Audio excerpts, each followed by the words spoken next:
If you've been trying to follow diets over the years, tracking your food, following every fitness trend that's out there, but you're still not seeing the results that you want, it's not your body that's the problem. It's the beliefs that you have around food and dieting and fat loss and building muscle and getting toned. Today, I'm breaking down 7 beliefs that are keeping you stuck around your nutrition. And once you see them for what they are, you'll realise why progress has felt so hard. I'm Rachel, personal trainer and online coach, and I help women get fit, strong, and feel good in their bodies and feel better than they did in their 20s without following ridiculous diets and stupid workouts. And I know these beliefs inside out because I used to believe them too.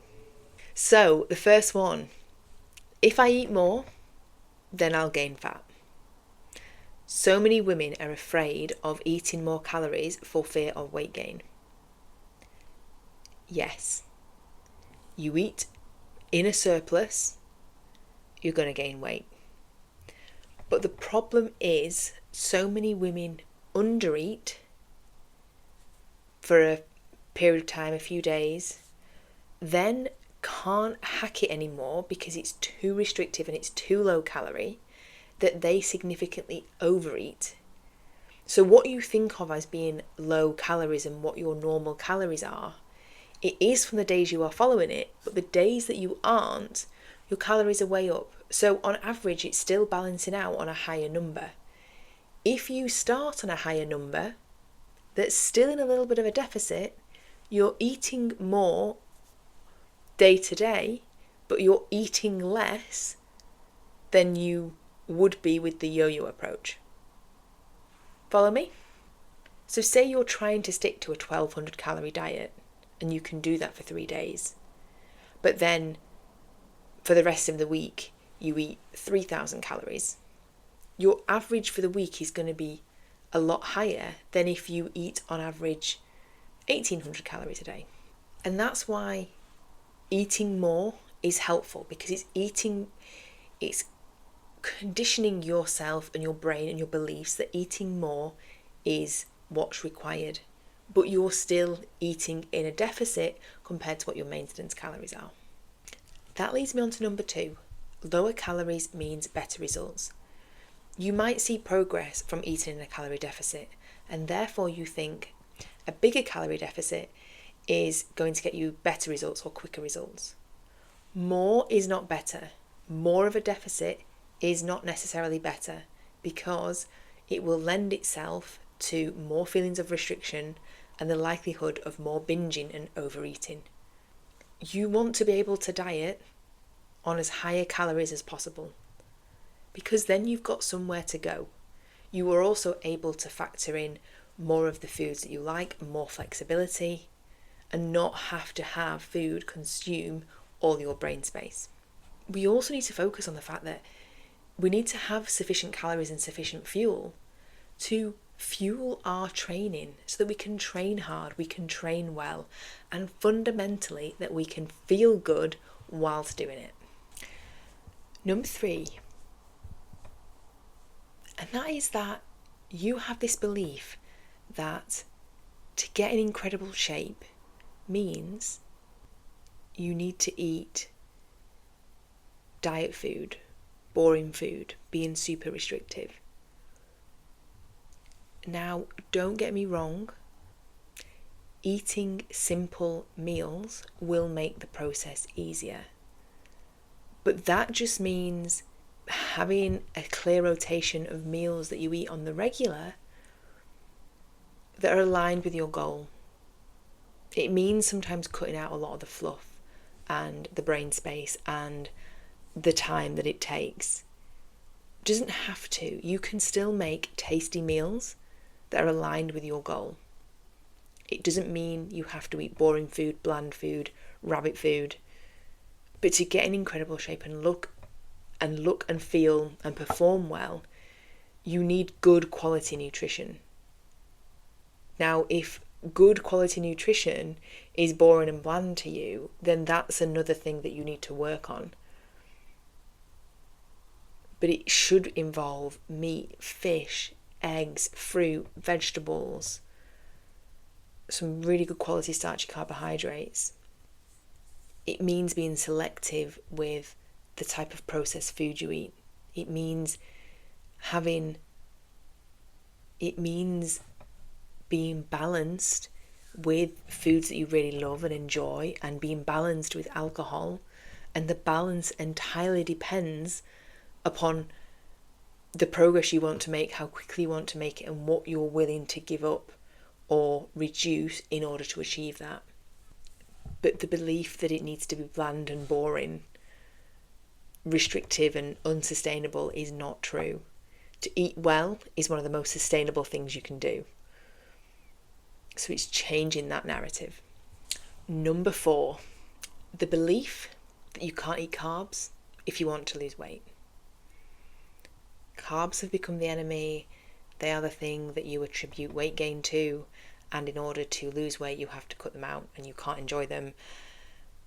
It's still such a widely held belief, but it couldn't be further from the truth. Now, the type of carbohydrate matters. The quantity matters. The balance of the nutrients you're having matters.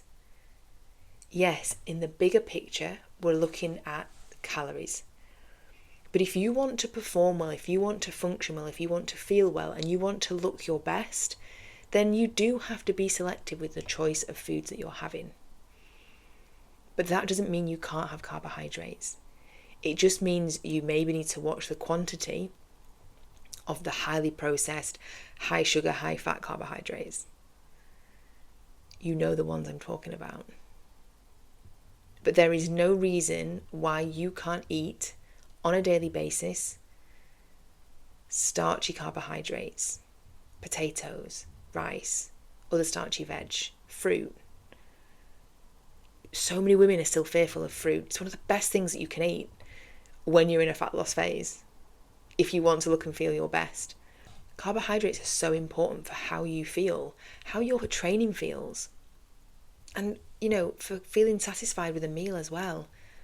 Yes, they aren't an essential macronutrient compared to protein and fats, but they are still so, so important as part of the process.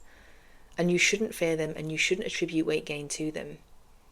You just need to be mindful of the type and the quantities. That's the real carbohydrate hack. Sometimes it can be beneficial to not have them at breakfast, depending when you've trained. You might feel better from having a lower carbohydrate breakfast. Some people really thrive off that. You might benefit from having more before bed to help you sleep. There are things that you can play around with, but there are no hard and fast rules with this.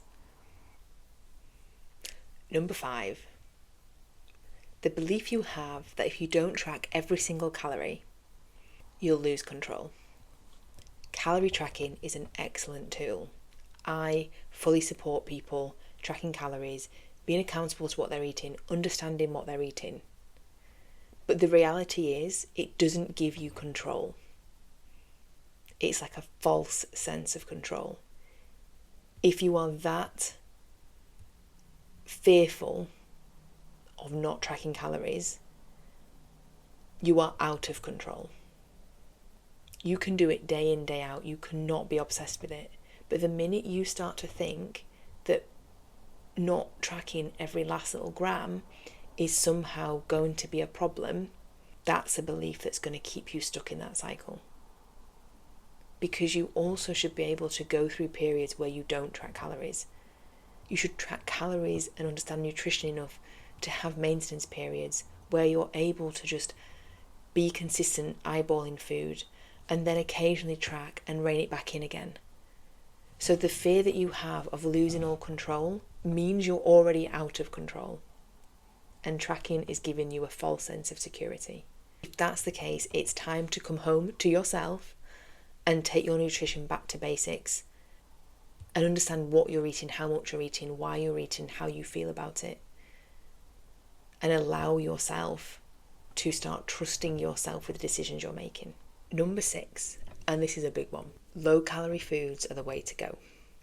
Now, to some extent this is true, in the sense of, if fat loss is a goal, if health, feeling good, eating well is a goal, then there's a certain percentage of lower calorie foods that you want to be eating, and that is fruit and vegetables and protein. Not low calorie foods in the sense of highly processed snacks that you think are making it easier for you to lose weight. Because the reality is, if you focus on good quality nutrition and you eat filling, substantial meals that have got a good balance of those low calorie foods, lean meats, fruit, vegetables, but also some higher calorie fats, some higher calorie carbohydrates in there, then you are going to feel more full and satisfied and not have the same obsession around food. So you won't need to snack. So you don't need these low calorie filler foods to fill the gap.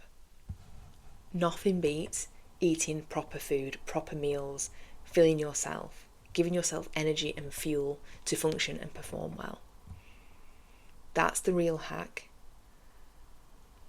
not the belief that it needs to be low calorie crap.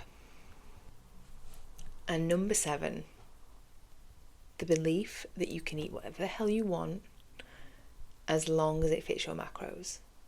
That is one of the fundamental problems why you are stuck, why you don't look or feel how you want to. Like I said earlier, calories absolutely matter, but so does food quality. And justifying eating crap on the basis that it fits in with your calories is the wrong approach, and it's the wrong beliefs to have if you want to change your physique. 100% you can factor into your calories certain things that you enjoy eating. You can have some chocolate or a pizza or, a few glasses of wine with the girls at the weekend. Whatever your thing is, you just can't be doing that all the time. The majority of your food choices need to come from nutritious sources. They need to make you feel good, give you energy, fill you up. And then 10 to 20% can come from the less optimal food groups. But if you just eat whatever you want under this illusion that as long as you're in your calories it doesn't matter, that is fundamentally why you're stuck. I hope this helps. Let me know in the comments below or drop me a message on Instagram.